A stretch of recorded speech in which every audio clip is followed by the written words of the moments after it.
Greetings once again, ladies and gentlemen.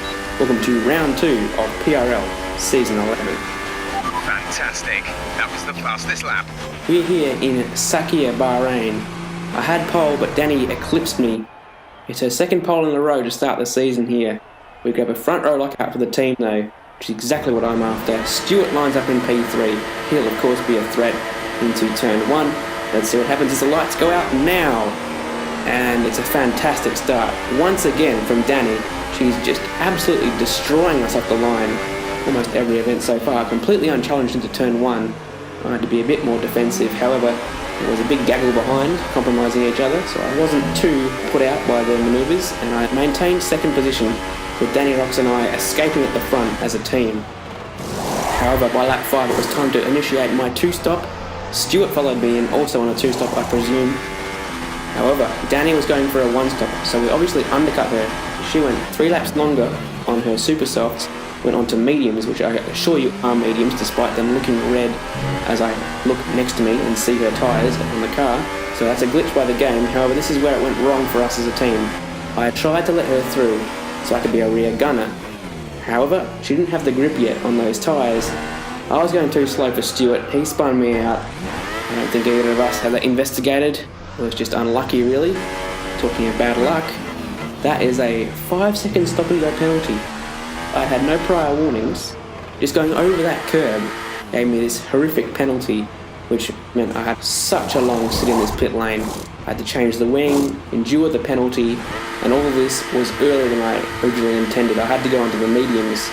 Release. So I didn't lose so much more time on that stint. And it was 21 seconds just to P9. I was 10th of course at the time. Hazard had an even worse bout of luck at the start of the race. The battery is low on energy. Reduce ERS deployment. The McLaren still had to pit, so Total Fitz emerged behind me. And if you look off to the left, you'll see a car in the barrier, the Ferrari of Kremer. So that was another position.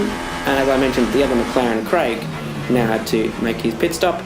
Count on softs, but he did overestimate his grip levels, went a bit deep, and gave me P7 at the time.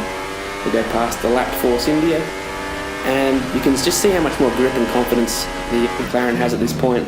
Much deeper under brakes, up the inside with that DRS zone. Our gap to first place is 43.3 seconds. However, he had no straight line speed whatsoever. It was quite easy for me to come from that far back, and from this point I realised there was a battle to be had here.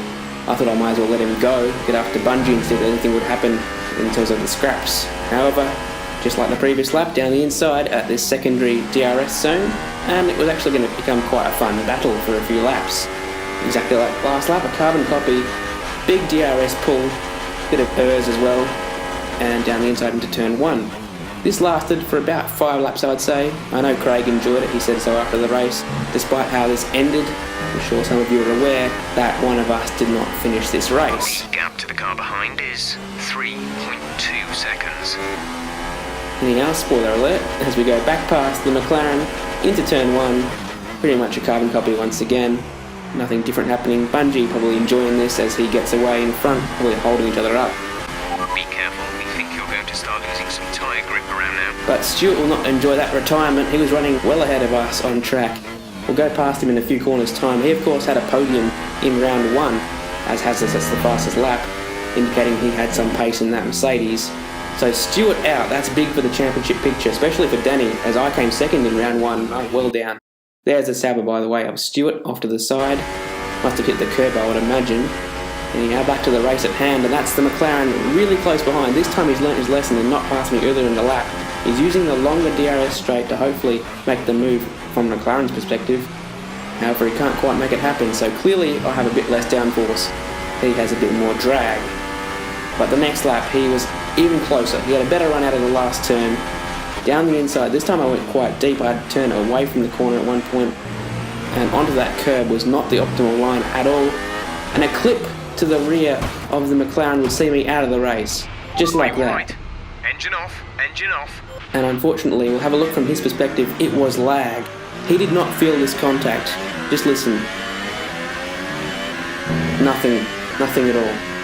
So there's my first taste of being a victim of that connection issue. 2018 has really made worse, I think, than the previous games. Anyhow, we'll continue, have a look at what's happening in this race from the spectator perspective, Danny has a huge lead over these two guys who are fighting over second. It's Todster and Pure Gold. It's Force India versus Renault. Both of these guys retired in round 1, so it's a fantastic recovery from the previous race. We'll go back to Danny up front. She crosses the line to take 2 from 2, both from pole position, just utter dominance. The margin of victory over half a minute. That is something else. And now look at her championship margin as well. More than a race win after 2 races. That's unheard of. Fantastic job by her. Round of applause to the only female driver on the grid. But I'll be back next round in China. I've been Jacko. See you then.